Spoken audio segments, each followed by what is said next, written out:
بسم الله الرحمن الرحيم. magacaygu waa Mustafa Ismail Magaalo. waxaan ka qayb qaadanayaa barnaamijka la yiraahdo Ohiili Haliyeyga Hankala. mawduucan barnaamijka kaga qayb qaadanaya waa hadal looma baahnee maxaad hori karaysaa. runtii waxaan jecelahay inaan mawduucaasi maanta barnaamijkan kaga qayb galo anigoo ku sugan magaalada Boorama ka yimid magaalada Burco. wax kasta aynu qabanayno waxaan jecelnahay inaynu hawl qabad ku darno. mawduuca markiisii hore magaciisu wuxuu ahaa hadalka hawl qabad baa ka hagaagsan, laakiin markii dambe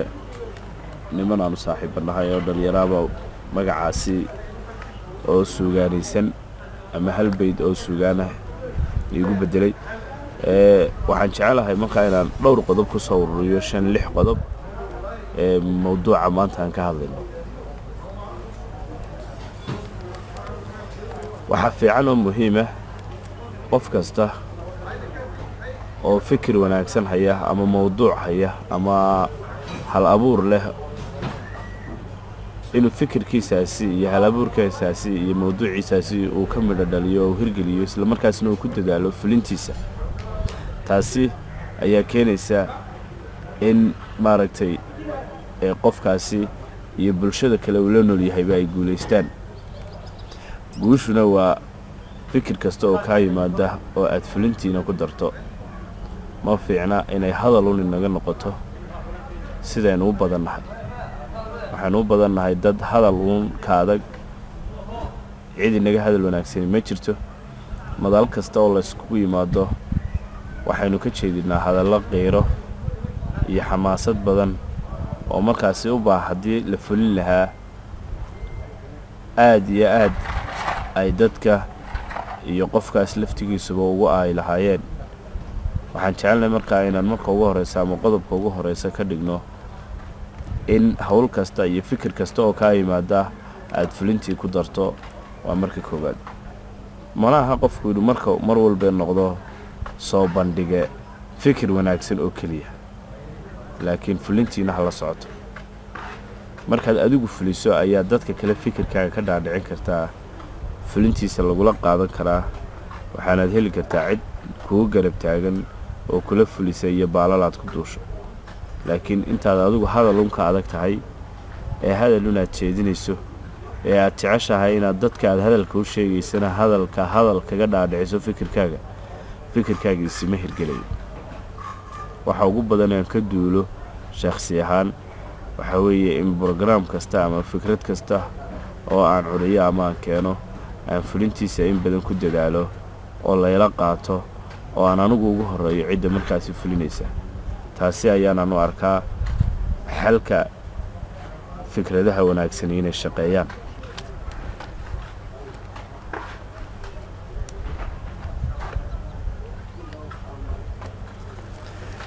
waxa kaloo jirta in markaad fikirkaasi fuliso fulinta fikirkaasi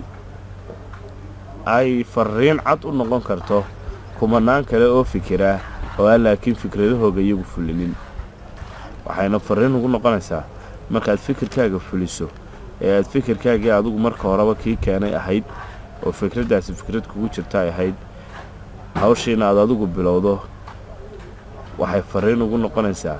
intaas oo qof oo fikiray oo fikrado fiican madalo badan oo kala duwan ku soo bandhigay doodo ku soo bandhigay laakiin aan iyagu fulinin fikirkaasi sababtay doonaan cudurdaar ha uga dhigaan. waxay ugu noqonaysaa inay fikradooda iyaguna dib ugu noqdaan si ay u hirgeliyaan oo u fuliyaan. waxaana meeshaas ka soo baxaya in la iskaashadaan fikradaha wanaagsan oo ay wax wanaagsan ka soo baxaan. waxaa muhiim ah oo kale fikir kasta oo wanaagsan waxaan jecelahay in loo sameeyo ama ay tahayba in loo sameeyo taageerayaal fulintiisa iyagu kaaga dheereeya marka ay fikirkaasi arkaan sida aad u soo bandhigtay ku qancaan isla markaasna fulintiisa aad u bilowdo. fikir kasta oo aad soo bandhigtaana hadal inuu ka noqdo maaha waa inuu ficil la socdaa. qorshaha ficilna waa inaad mar walba ku darsataa markaad fikir soo bandhigayso qorshaha ficil iyo qaabkii uu ku fulin lahaa. fikirkaagu ha noqdo mid ku dhamaada fulin hagaagsan. oo lagu wada faa'iideysto afkaaraha la isweydaarsado ee dhalinyar ahaan aan isweydaarsano ayaa inta ugu badan waxa ay ka yimaadaan maskax fresh ah oo aqoon yahan waxaana marka dambe fikradahaasi ay u hirgeli waayaan dhalinyaro fara badan oo fikradahaasi wanaagsan xambaaray dabadeetana waxa dhacday in niyad jab oo qofkii dhalinyarada ahaa ama qofkii fikirkaas keenay uu ku dhacdo taasna cidinaba inooguma wacna ama qofku ugu wacni ma jiro inaad adigu isniyad jabisay ayaa halkaa ka cad inaad adigu niyadaadii ku ciyaartay inaad adigu isniyad jabisay inaad dadaalkaagii aqoontaadii kartidaadii hufnaantaadii aad kula soo bixi kari weyday inaad fikirkaaga ka midho dhaliso taasi waxay markaasi kuu noqonaysaa marka ugu horeysa inaad adigu dub iskugu noqoto oo isa saxdo oo ay aqoontuna wax kaa bedesho bulshada aad la nooshahay iyo saaxiibada aad samaysanayso iyo dadka aad ku xidhan tahayna ay noqdaan qaar wax kugu soo kordhiya ee aanay noqon qaar ku niyad jabiya ama mar walba ka soo horjeeda aragtiyahaaga iyo fikiradaada tulmoon waxaa kaloo jira oo dadku had iyo jeer ku jira dad mar walba aad arki karto inay fikiradaada ka soo horjeedaan daawada ha ku niyad jabin barnaamij kasta iyo fikir kasta oo aad keento inta ka soo horjeeda hadalkooda ha ku niyad jabin hirgeli oo rumee oo hore u socodsii fikir kasta oo aad xambaarsan tahay waxaad heli cid uun kugu taageerta cid uun kugu saboort garaysa oo kugu garab istaagta cid uun guusha qaranka